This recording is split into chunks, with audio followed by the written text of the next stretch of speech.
wallet, but that's already gone. See? Low stakes. Listen, you don't trust me.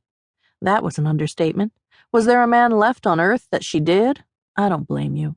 Devilishly handsome man wanders into a cafe and buys you a drink without asking, offers to show you around town. Very suspicious. Very. So let's make this safe. You said you wanted to see the Louvre. Let's go to the Louvre.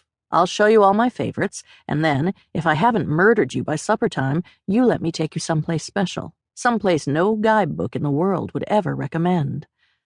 She was really running out of reasons to say no. It was a good plan, this one.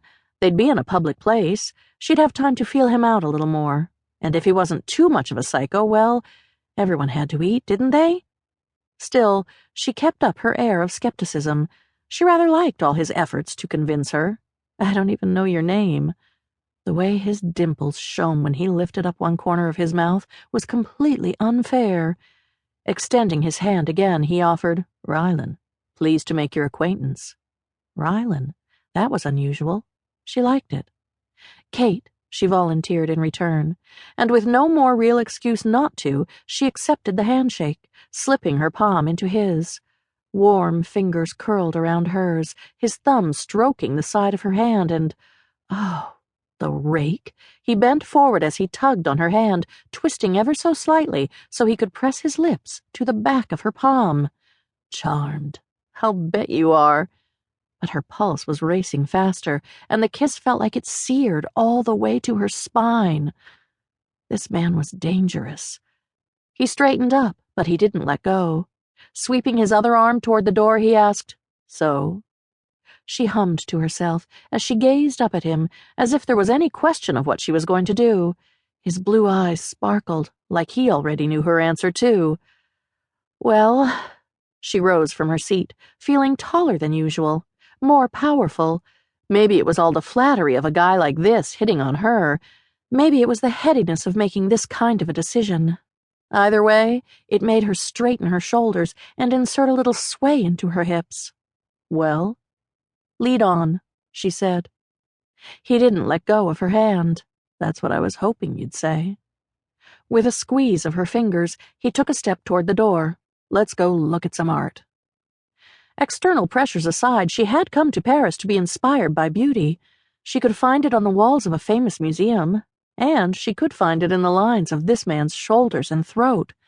The latter might not have been what she'd had in mind when she'd set out, but what was a little bit of a diversion? You couldn't find yourself without taking a couple of side trips after all. The girl, Kate, wiggled her hand free as they approached the front of the cafe. Disappointing, but not really a problem. Rylan reached forward to get the door for her and shepherded her through it with a gentle touch at the small of her back. Following her out onto the sidewalk, he gestured down the street. It's only a little ways. You up for walking? Sure. Good.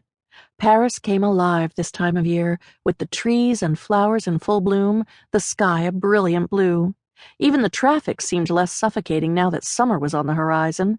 The influx of tourists made the walkways more congested, but at least the travelers occasionally smiled. As he led them off in the direction of the museum, she fell into step at his side. He pressed his luck whenever the crush of pedestrians got thick, keeping her close with a hand on her hip, letting his fingertips linger.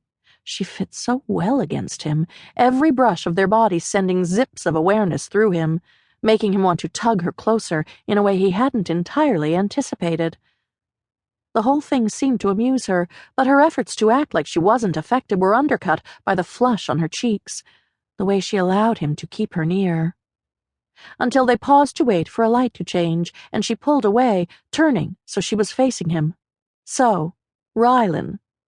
A rush of warmth licked up his spine.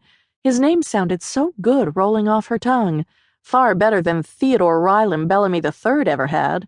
He'd rid himself of the rest of his father's burdens only recently, but he'd shed the man's name years ago, and yet it still made him smile whenever someone accepted the middle name he'd taken as his own, didn't question it the way his family always had. Ignoring the ruffle of irritation that thought shot through him, he met her gaze and matched her tone. Kate.